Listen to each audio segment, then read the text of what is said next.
my view, this was an extremely successful presidency by India, and there are several reasons for that. First and foremost, because there was an expectation that there will be no joint declaration at the end of this one-year process. You have hundreds of meetings throughout the year, many important ones as well, between foreign ministers or defense ministers. And at the end of this journey, you finalize the process with the summit.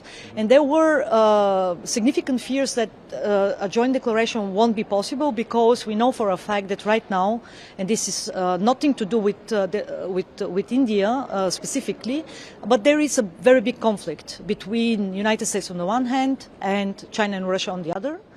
And not only because of Russia's war against Ukraine, which is ongoing and which looks like is going to last at least for the next few years. So this is the first thing. It happened also at the level of Security Council of the United Nations. The second important point is that, of course, India has a traditionally strong relationship with Russia. It has a very conflictual relationship with China. It has a growing relationship with the United States. So it's a kind of a bridge builder right now. It has actually the best, let's say, position to take the best from both worlds, right? From the West and from, China, Russia, let's say, kind of led regional formats such as the Shanghai Cooperation Organization or BRICS. Okay, so against this background, of course, the expectation was that there will be more troubles on the horizon rather than successful achievements. But in the end, it was the Indian diplomacy, it was also the experience of India, how to deal and how to tackle these issues. And I argued that the joint declaration with more than 90 bullet points, including 5 bullet points on the ongoing war in Ukraine, has been a big achievement. Second important point, the inclusion of African Union.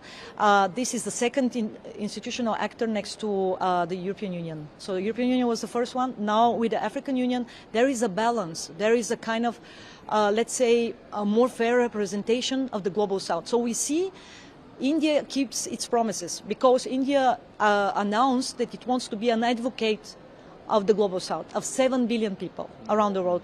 And what better way of actually including all 54 African countries and have a fair representation at the most vibrant platform. G20 represents the most vibrant economies of the world right now, including the Indian one, which is projected to become world's economic power number 3. Third important point, IMEC. You mentioned IMEC, and here this came with a big surprise, I must admit, the announcement of a connectivity and transport and energy corridor between India, Gulf states, including UAE, Saudi Arabia and Israel, and Europe. So think about it. This would mean something as, let's say, in the dimension of China's middle corridor, the very famous Silk Road corridor, one of the most important connectivities, but also the Indian-Russian north-south transport corridor. So this would be a third important connectivity project of global dimension. And of course, what happened on 7th of October with the terrorist attack of Hamas against Israel practically put this project on hold, but I argue that this is just a preliminary, let's say, break, and we will see more of it, because this is the future of, let's say, connecting the capital and the industrial heart of Europe with the most vibrant region right now in the Gulf, and with, like I said, the most, right now, the fastest growing economy of the world, which is India.